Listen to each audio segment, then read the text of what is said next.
Ce podcast est généré automatiquement à partir de sources publiques. Bonne écoute. Bonjour et bienvenue sur Piste Ouverte, le podcast qui décrypte l'actualité brûlante du sport automobile. Nous sommes le 4 août 2026 et comme chaque semaine, nous plongeons au cœur des enjeux, des innovations et des passions qui animent notre discipline. Aujourd'hui, un programme dense nous attend. Entre décisions majeures des instances dirigeantes, défis du sport auto français et un fascinant voyage entre passé glorieux et technologie d'avant-garde. Exactement, et je sens que cet épisode va nous faire passer par toutes les émotions, Michel. Des annonces qui vont modeler l'avenir de nos championnats, aux histoires de légendes ressuscitées en passant par la vitalité, parfois insoupçonnée, de notre sport à l'échelle locale. Accrochez-vous, car la piste est ouverte. Commençons sans plus attendre par ce qui dicte souvent l'orientation de notre sport à l'échelle mondiale, les décisions du Conseil mondial du sport automobile. Ce sont des moments clés où l'avenir des règlements techniques, sportifs et financiers est gravé dans le marbre. Les récentes réunions ont, comme à leur habitude, apporté leur lot de confirmations et de changements. On parle ici de l'architecture même de nos compétitions, de la sécurité des pilotes à l'intégration de nouvelles technologies, en passant par la maîtrise des coûts, un sujet éternellement sensible. La maîtrise des coûts, c'est le nerf de la guerre, n'est-ce pas?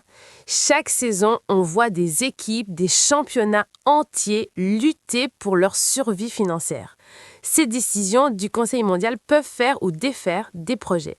J'imagine que l'accent est toujours mis sur la durabilité et l'équité sportive. Mais comment cela se traduit-il concrètement pour les écuries et les organisateurs? C'est une excellente question. Historiquement, la FIA a toujours cherché un équilibre délicat. En 2026, l'impératif de réduction des émissions carbone et l'adoption de carburants plus verts continuent de peser sur les décisions. Il y a aussi une volonté de renforcer la sécurité des véhicules et des infrastructures, souvent en réponse au retour d'expérience des dernières saisons. Les changements réglementaires visent à niveler le terrain de jeu, à éviter qu'une seule écurie ne domine trop longtemps, ce qui peut nuire à l'intérêt du public et donc aux retombées économiques pour l'ensemble du sport. En substance, il s'agit de garantir la pérennité et l'attractivité du sport automobile dans un monde en constante évolution. Un défi colossal, surtout quand on voit les pressions qui s'exercent sur le sport automobile à tous les niveaux. D'ailleurs, en parlant de pression, l'actualité nous ramène à la France et plus précisément au rallye.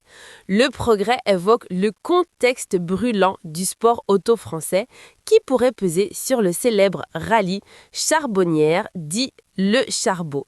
C'est une formule qui interpelle. Oui, cette expression n'est pas anodine. Le contexte brûlant du sport automobile français en 2026 est une réalité complexe.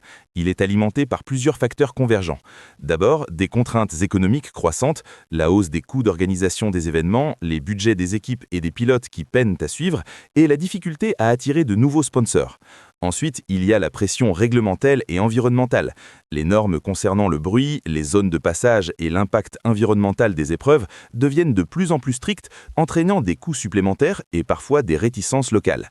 Enfin, un certain désintérêt des jeunes générations pour les métiers techniques liés au sport automobile, couplé à une démographie vieillissante des bénévoles, pose aussi des questions sur la relève.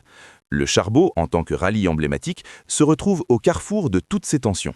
C'est une situation difficile, on le comprend. Ces rallyes sont souvent le poumon économique et social de régions entières, créant du dynamisme et de la passion. Voir une telle icône sous pression est préoccupant. Mais l'ASA Morvan nous montre qu'il y a aussi des éclaircies, avec une très belle moisson Pascal des Morvan. C'est un contraste frappant, non, entre les défis globaux et la réussite locale. Absolument. C'est même fondamental de souligner cette dualité. L'ASA Morvan, comme de nombreuses associations sportives automobiles régionales, incarne la résilience et la passion pure qui animent les bases de notre sport. Leurs moissons pascales sont le fruit d'un engagement bénévole colossal, d'une gestion rigoureuse et d'une ferveur intacte pour la compétition. Cela prouve que, malgré le contexte difficile, le sport automobile continue de vivre et de prospérer là où la passion est le moteur principal. C'est une lueur d'espoir qui montre que le sport auto français, malgré ses défis, a des fondations solides grâce à ses acteurs locaux. C'est rassurant d'entendre ça. Et en parlant de fondations solides et de passion, on ne peut pas ignorer l'héritage. Opel, par exemple, célèbre cette année 125 ans de sport automobile. C'est une longévité incroyable qui témoigne de l'ancrage profond de certaines marques dans notre univers. En effet, 125 ans, c'est une éternité dans le monde automobile. Opel a débuté dans la compétition bien avant l'ère moderne, avec des victoires en rallye, en course de côte et même en circuit. Des modèles comme la Manta, la Kadett ou plus récemment la Corsa en électrique ont marqué les esprits et démontré l'engagement constant du constructeur. Cet anniversaire n'est pas seulement une rétrospective, c'est aussi un rappel de la capacité d'une marque à s'adapter, à innover et à rester pertinente à travers les époques. Leur histoire est riche d'ingénieurs visionnaires et de pilotes audacieux. Par exemple, la marque a connu des succès notables dans les années 70 et 80 en rallye, avec des pilotes comme Walter Röhrl. C'est une empreinte indélébile. Et cet héritage, on le voit aussi prendre une nouvelle vie avec des projets comme la renaissance très exclusive de la Lola T70S. On parle là d'une icône du sport automobile, une voiture qui a marqué son époque et qui revient sur le devant de la scène. C'est un phénomène fascinant qui prend de l'ampleur. La Lola T70S était une bête de course des années 60, une voiture de sport prototype qui a défié les plus grands sur les circuits mondiaux. Sa renaissance, souvent par des ateliers spécialisés, témoigne de l'appétit insatiable pour ces machines d'exception. Ce n'est pas seulement une reproduction, c'est une célébration de l'ingénierie et du design d'une autre époque, avec souvent des améliorations contemporaines pour la fiabilité et la sécurité. Le marché des voitures de collection et des continuation cars est en plein essor, et la T70S en est un parfait exemple. Elle incarne la quintessence du plaisir de conduite pure sans les assistances modernes. Et si on parle de voitures iconiques qui refont surface, l'histoire de cette Bugatti EB110 Super Sport perdue pendant 24 ans et retrouvée avec seulement 665 km au compteur est tout simplement hallucinante. C'est le genre de récit qui fait rêver tous les passionnés. Totalement.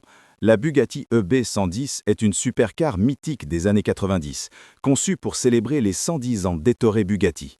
La version Super Sport était encore plus exclusive, plus légère et plus puissante. N'oublions pas que seulement 30 exemplaires de l'EB110 Super Sport ont été produits.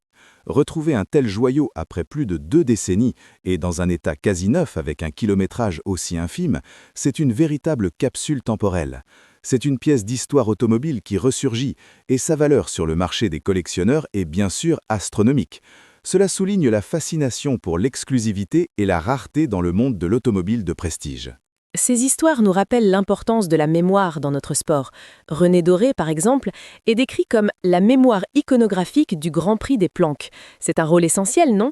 Ces personnes qui documentent et transmettent l'histoire. C'est un rôle absolument capital. Des figures comme René Doré sont les gardiens de notre histoire. Le Grand Prix des Planques, comme tant d'autres événements locaux ou régionaux, a contribué à forger l'identité du sport automobile. Sans ces archives, ces photographies, ces témoignages, une partie de notre histoire collective serait perdue. Ils permettent aux nouvelles générations de comprendre d'où nous venons, les évolutions techniques, l'ambiance des courses d'antan. C'est un travail de valorisation du patrimoine qui est souvent sous-estimé, mais sans lequel l'héritage de marques comme Opel ou de modèles comme la Lola T70S ne pourrait être pleinement apprécié. Et en parlant d'héritage qui évolue, la nouvelle Porsche 911 promet toujours un plaisir de conduite pure. C'est une constante, une promesse que la 911 tient depuis des décennies malgré toutes les innovations. La Porsche 911 est un monument. Depuis sa première apparition en 1963, elle a su évoluer sans jamais trahir son essence. Chaque nouvelle génération apporte son lot de technologies, d'améliorations en termes de performance, de sécurité et d'efficience, tout en conservant ce plaisir de conduite pure qui fait sa légende. C'est l'exemple parfait d'une icône qui s'adapte à son temps, intégrant des avancées comme l'électronique embarquée ou les systèmes d'assistance, tout en restant fidèle à une philosophie de conduite sportive et engageante.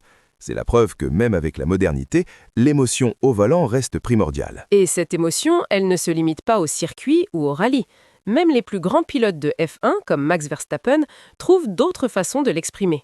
Le Disport rapporte qu'il le fait halluciner loin de la F1. C'est intéressant de voir ces champions s'épanouir en dehors de leur discipline principale. Cela humanise nos héros de la piste. Max Verstappen, multiple champion du monde de Formule 1, est connu pour son intensité et son dévouement absolu à la course. Mais même pour un compétiteur de son calibre, il y a une vie en dehors des paddocks. Ces activités, loin de la F1, peuvent inclure la simulation automobile de haut niveau, le pilotage d'autres catégories de véhicules ou d'autres sports extrêmes. Cela montre que la passion du pilotage et de la performance est une flamme qui brûle constamment chez ces athlètes, et qu'elle peut s'exprimer sous diverses formes. C'est aussi un moyen pour eux de décompresser et de maintenir leur acuité. C'est aussi une belle façon de boucler la boucle, en montrant que la passion pour l'automobile, qu'elle soit historique, technologique ou purement liée à la conduite, est universelle. Et en parlant de technologie, on a failli oublier un point crucial, l'impression 3D grand format par Caracol pour un toit de voiture de sport. C'est l'avenir qui s'imprime sous nos yeux, non ? Absolument. C'est une illustration parfaite de la manière dont la technologie transforme l'industrie automobile.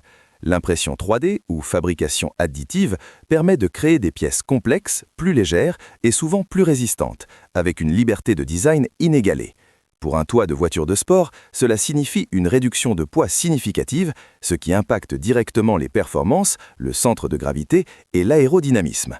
Caracol, avec son approche grand format, ouvre la voie à la production de composants structurels entiers.